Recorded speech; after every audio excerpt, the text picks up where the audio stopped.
Good day guys! Welcome again to Aris Vlog, and for today's video we will going to talk about globalization. And what does globalization mean? Globalization is a term used to describe how the trade and technology have made the world into a more connected and independent place. Globalization also captures in its scope the economic and social changes that have come about as a result. Now, we will talk about the globalization, particularly internationalism, factors concerning migration, economics or global divide, politics or country of work or country of origin, and many more. So without further ado, let's get started.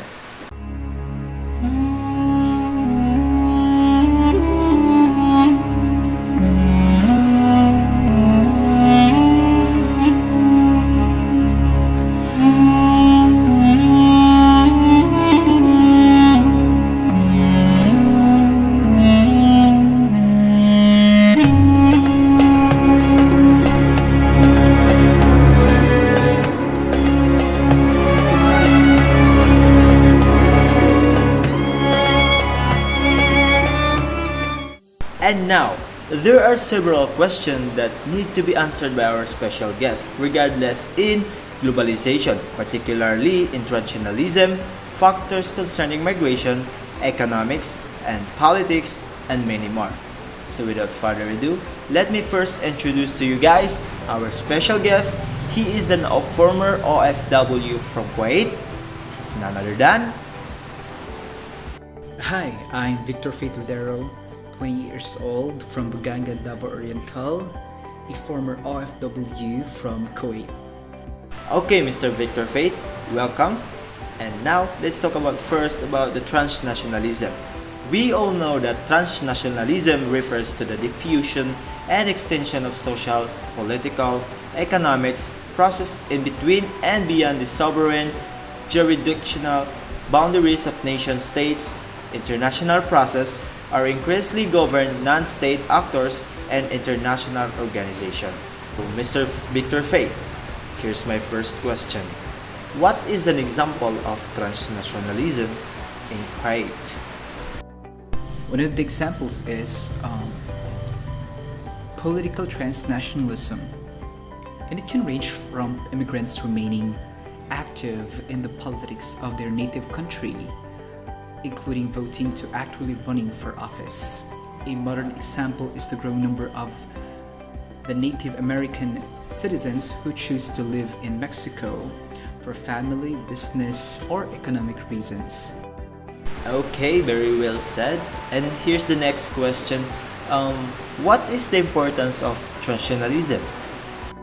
The importance of transnationalism is it creates a greater degree of connection between individuals, communities, and societies across borders, bringing about changes in the social, cultural, economic, and political landscapes of societies of origin and destination.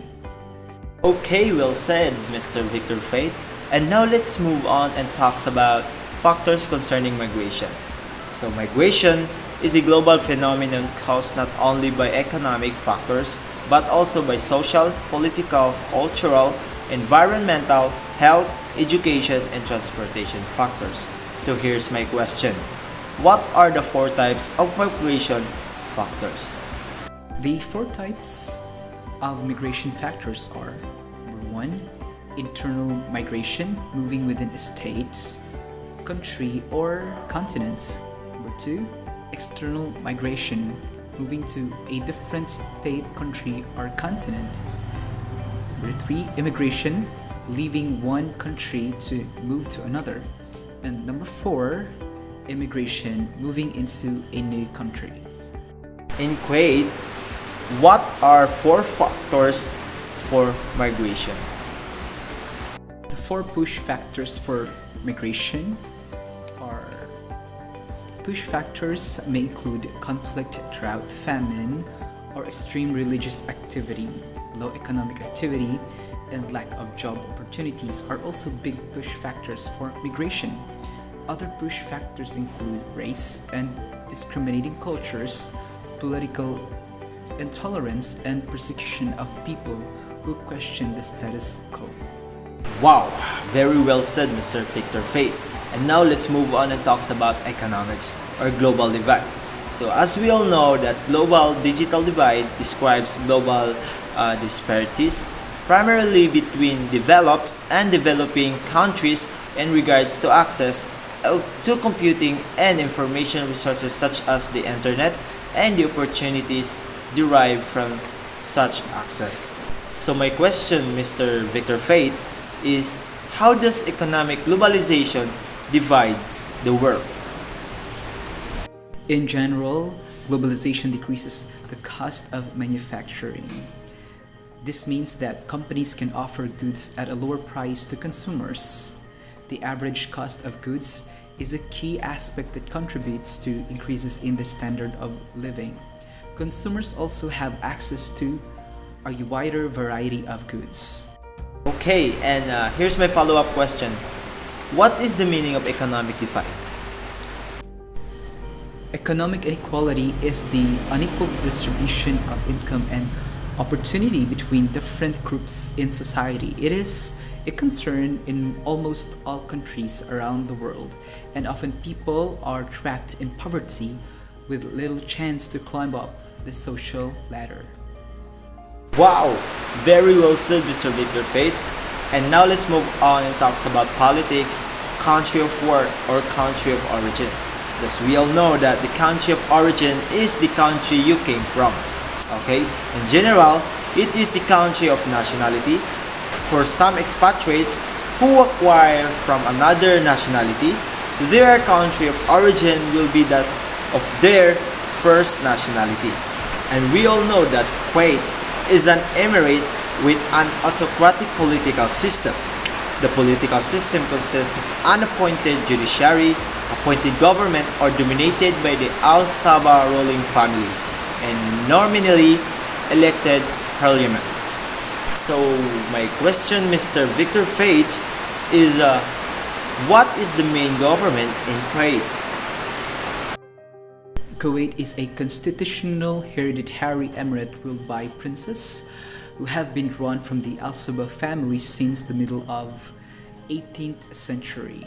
The 1962 constitution provides for an elected National Assembly and details the powers of the branches of the government and the rights of citizens. Wow!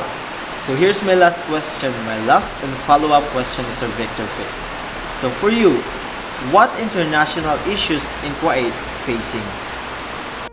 Significant human rights issues included reports of torture, political prisoners, arbitrary or unlawful interference with privacy, restrictions on free expression, the press, and the internet, including censorship, internet site blocking, and criminalization of libel, interference with the rights of peaceful assembly. Wow! That is the globalization that Mr. Victor Faith experienced during his year in Kuwait. And I hope that you have learned a lot from that, guys. Once again, this is Mr. Aristarco Jr. A. De La Salde, and welcome to Aris Black.